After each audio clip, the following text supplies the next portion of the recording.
with is fear. The problem with fear is that it lies, right? So fear tells you, hey, you know, if you say that to that girl, she's gonna know she has you, you know, and she'll never really be attracted to you if she knows how much you attracted to her. Don't say that, no. How we get her is when she walks by, ignore her.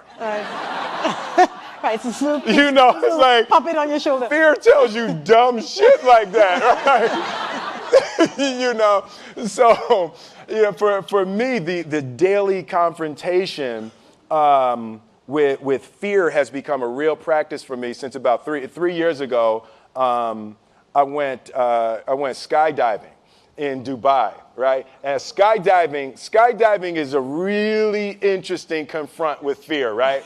So I gotta stand up. I'm sorry, I gotta stand up. All right. So all your friends, what happens? You go out. Oh, sorry. I dropped my thing. Yeah. So what happens is you go out the night before and you know you take a drink with your friends and somebody says, yeah, we should go skydiving tomorrow. And you go, yeah, we'll go skydiving tomorrow. Yeah. And you go, yeah. And everybody goes, yeah. Right? And you go home and you by yourself. You're like, Right? You're like, well, yeah, I mean, they was drunk too. Right? So maybe they not, maybe, I mean, we don't have to go. We don't have to do it. So then that night you're laying in your bed and you just keep, and you're terrified. You keep imagining over and over again jumping out of an airplane and you can't figure out why you would do that, right? And you're laying there and you have the worst night's sleep of your life, but you still have the hope that your friends were drunk, right? So you wake up the next day and you go, you know, down and you say where you were going to meet and everybody's there. You're like, oh, shit. All right, cool. Right? So you get in the van and you don't know that your friends had the same night that you had because they're pretending like they didn't. They're like, yeah, man, my uncle's a Navy SEAL and, you know, this is going to be great. I've been looking forward to this. And you're like, oh, my God. And your stomach is terrible. You can't eat and everything, but you don't want to be the only punk who doesn't jump out of this airplane. So you get there and then you have the safety brief. And you're standing there, and the guys will tell you, well, if the chute doesn't open, what's going to happen is well, why the hell, what could happen? That the chute wouldn't open, right? So you do a thing, and what you do is your first jump, you're attached to a guy who is going, you know, he's going to walk you out. So you go, and you get there, and there's an airplane, and nobody's stopping. Everybody's still going. So you get onto the airplane, and you're sitting there, and you know, it's extra because you're sitting on some dude's lap, some stranger. You're sitting on his lap, and it's like, you know, trying to make small talk. Yeah, man. So you be jumping with people all the time, huh? Right? You know.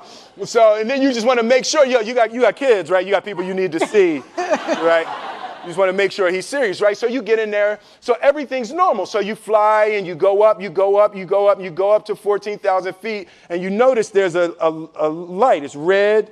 And it's yellow and green, right? So right now the light's red. So then you start thinking at some point the light's going to go green, but you don't know what's going to happen, right? And you wait and it goes yellow and the light goes green and somebody opens the door. And in that moment you realize you've never been in a freaking airplane with the door open. Right? Terror. Oh, sorry, I'm spitting. Oh, sorry.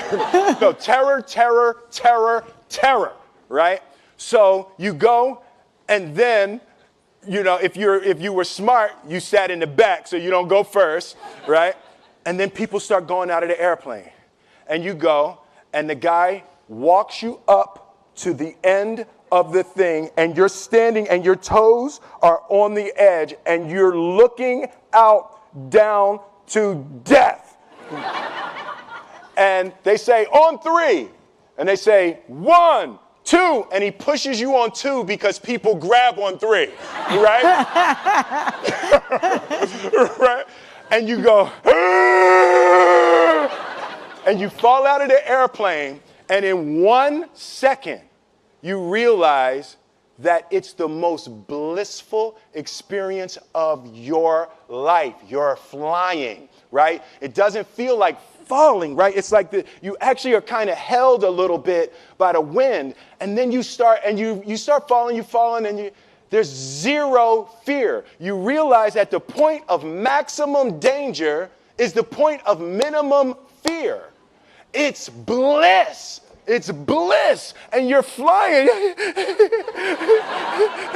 right? And you're doing that, and then 20 seconds, 25 seconds, 40 seconds, and you have enough time to just kind of be like, oh, shit, that's that building. I like that one.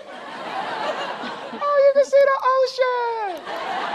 Right? You start doing all of that. And the lesson for me was, why were you scared in your bed the night before? What do you need that fear for?